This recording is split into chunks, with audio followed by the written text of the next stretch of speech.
Welcome back to our channel. నేను మీ కావ్య. సినీ నటి మాధవీలత పైన కేసు నమోదైంది. సో కొత్త చిక్కుల్లో మాధవీలత ఎదుర్కోబోతుంది, చిక్కుల్లో చిక్కుకుంది కూడా.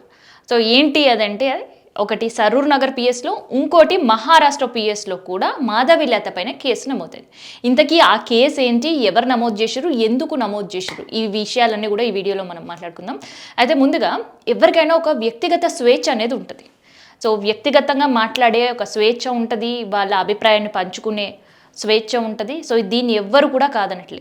కానీ కొన్ని సెన్సిటివ్ ఇష్యూస్ మనం మాట్లాడేటప్పుడు, కొన్ని సెన్సిటివ్ ఇష్యూస్ పైన మనం కమెంట్ చేసేటప్పుడు, దట్టు మన వ్యక్తిగత అభిప్రాయాన్ని పబ్లిక్ డొమైన్లో పంచుకున్నప్పుడు ఫేస్ చేయాల్సి వస్తుంది. అట్లా ఫేస్ చేయడానికి సిద్ధపడితేనే సెన్సిటివ్ ఇష్యూస్ని టచ్ చేయాలి. ఎందుకంటే ఇవాళ మాధవీలత మాట్లాడడం వల్లే ఇవాళ ఆమె చిక్కు ఎదుర్కోవాల్సిన పరిస్థితి, ఆమె పైన పోలీస్ స్టేషన్లో కేసులు నమోదయ్యే పరిస్థితి కనిపిస్తుంది. ఇంతకీ మాధవీలత ఏం మాట్లాడింది అండ్ ఆమె పైన ఎవరు కేసులు నమోదు చేసారు అంటే, సాయిబాబా భక్త ఐక్య మండలికి సంబంధించిన వాళ్ళు సరూర్ నగర్లో ఒక కేసు నమోదు చేశారు. అండ్ దాంతోపాటు మహారాష్ట్రలో కూడా షిరిడి సత్సంగ్ వాళ్ళు ఒక కేసు నమోదు చేశారు. సో ఆ కేసు వాళ్ళు ఏం నమోదు చేశారో, ఆ ఎఫ్ఐఆర్ కాపీలో ఏముంది అనేది మీకు చెప్తాను.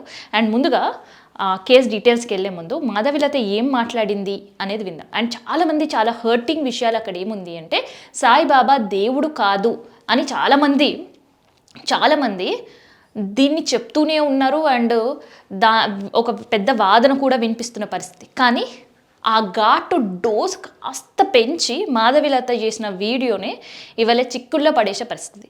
సో అందులో ఎవరైతే సౌత్ భక్తులు ఉన్నారో వాళ్ళకి బుద్ధి లేదు, జ్ఞానం లేదు అనే మాటలకి డోస్ పెంచి సిగ్గు లేదు అనే వరకు పోయింది. బాబాని భజన చేస్తున్నారు అనే వరకు పోయింది. బాబా అఫ్ఘాన్ ముస్లిం అనే వరకు పోయింది. అండ్ దాంతోపాటు మహారాష్ట్ర ఒక్క వన్ సైడ్ భక్తులు మాత్రమే ఆయనను పూజిస్తున్నారు. ఈవెన్ ముస్లిమ్స్ కూడా అసలు మేము ఈయనకు పూజ చేయం, మీకు బుద్ధి లేదు కాబట్టి పూజ చేస్తున్నారు అనే వరకు ఘాటైన మాటలు మాధవీలత వినిపించింది. అక్కడితో ఆగిందా అంటే అక్కడితో కూడా ఆగలేదు. చాలామంది బాబా భక్తులు మనం కూడా విన్నాం అండ్ చూస్తాం కూడా. బాబా భక్తుల మిరాకిల్స్ గురించి చెప్తూ ఉంటుంటారు. అండ్ బాబా దర్శనం జరిగిందని ఇంకొంతమంది చెప్తుంటారు. అండ్ బాబా పారాయణం చేసిన తర్వాత బాబా మిరాకిల్స్ గురించి చెప్తూ ఉంటారు. అండ్ వాళ్ళకి ఆపద సమయంలో బాబా ఎట్లా వాళ్ళని ఆదుకున్నాడని చెప్తుంటారు. సో ఇవన్నీ కూడా బాబా భక్తులకు సంబంధించిన ఎన్నో మిరాకిల్స్ కావచ్చు, వాళ్ళకు ఉండే నమ్మకం కావచ్చు. సో దాన్ని కూడా ఇవాళ ప్రశ్నించడం కాదు, కించపరిచేటట్టు మాధవీలత మాటలు ఉన్నాయి. సో అసలు రాముడు, లక్ష్మణుడు, వెంకటేశ్వర స్వామి, ఆంజనేయులు ఇట్లాంటి దేవుళ్ళు కాబట్టి ఎవరు కళ్ళలో కనిపించరు. బాబా దేవుడు కాడు కాబట్టి ఒక దయ్యాలు, భూతాలు, మనుషులు అండ్ క్రియేచర్స్ ఎవరైతే ఉంటే అవి మాత్రమే కనిపిస్తాయి కాబట్టి బాబా అట్లా వాళ్ళకి కనిపిస్తున్నాడు అనే ఘాటైన విమర్శలు, డోస్ బెంచ్ చేసిన విమర్శలు, సెన్సిటివ్ ఇష్యూస్ని, బాబా భక్తులని మనోభావాలను కించపరిచేటట్టు చేసిన విమర్శలు ఇవాళ కేసుల పాలయ్యే వరకు తీసుకొని వచ్చింది. సో ఒకసారి ఆ వీడియో మీరు కూడా వినండి. మీకు ఎట్లా అనిపించింది మాధవీలత కామెంట్స్ అనేది కూడా చెప్పండి. సాయిబాబాని ఎక్కువగా పూజించేది బ్రాహ్మణులు, వైశ్యాస్. యాక్చువల్లీ సాయిబాబా సినిమా చేసే వరకు మన సౌత్ పీపుల్కి సాయిబాబా మీద పెద్ద నాలెడ్జ్ కూడా లేదు.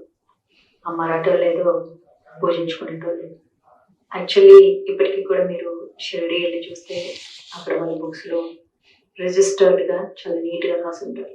ఈజ్ ఆఫ్ఘన్ ముస్లిం అని చెప్పేసి అల్లా మాలిక్ అంటూ ఉంటారు. మన వాళ్ళు వెళ్ళిపోయి భజనలు చేసుకుంటూ ఉంటారు సిగ్గు శరం లేకుండా.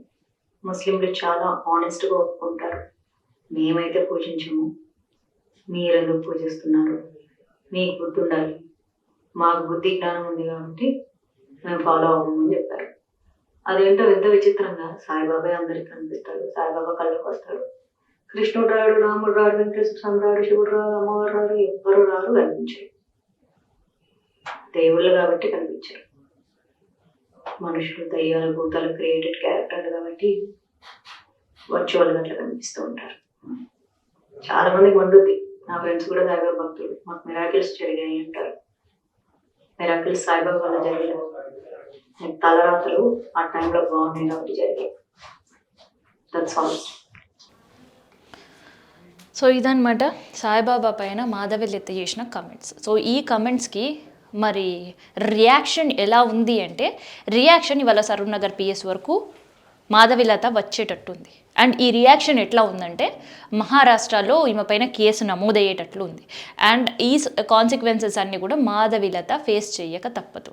సో ఇంత జరుగుతున్న ఆ వీడియోని ఇంకా తన ఓన్ ఛానల్ నుంచి రిమూవ్ చేసింది అని అంటే, ప్రైవేట్లో పెట్టింది అంటే అది కూడా ఏం లేదు, స్టిల్ అట్లా కంటిన్యూ అవుతుంది. అంటే ఇక్కడ మాధవిలత స్టాండ్ చాలా క్లారిటీగా కనిపిస్తుంది. ఏంటంటే ఏదైతే ఆమె వర్డ్ స్టిక్ ఆన్ అయ్యిందో, అంటే షీ వాంట్ టు సే ఒకటే, సాయిబాబా దేవుడు కాదు, సో హిందువులు పిచ్చిగా ఆయనని పూజిస్తున్నారు అని ఏదైతే కాంట్రవర్సీకి తెరలేపిందో, సో అదే స్టాండ్ పైన ఉంది. అందుకనే బాబా భక్తులకు కావచ్చు, హిందూ సంఘాలకు కావచ్చు, ఎక్కడ క్షమాపణ చెప్పడం కావచ్చు, లేదంటే దాన్ని కన్వే చేసే పరిస్థితిలో పద్ధతిలో ఎక్కడ కూడా మాధవిలత కనిపించలేదు. సో ఈ కాంట్రవర్సీ ఇంకా కంటిన్యూ అవుతూనే ఉంది. సో ఈమె చేసిన కమెంట్స్కి బాబా భక్తులు, సత్సంగ్, సో ఇట్లాంటివన్నీ కూడా ఆమెకి వ్యతిరేకంగా మాట్లాడుతున్నాయి, కేసులు నమోదు చేసే పనిలో పడ్డాయి.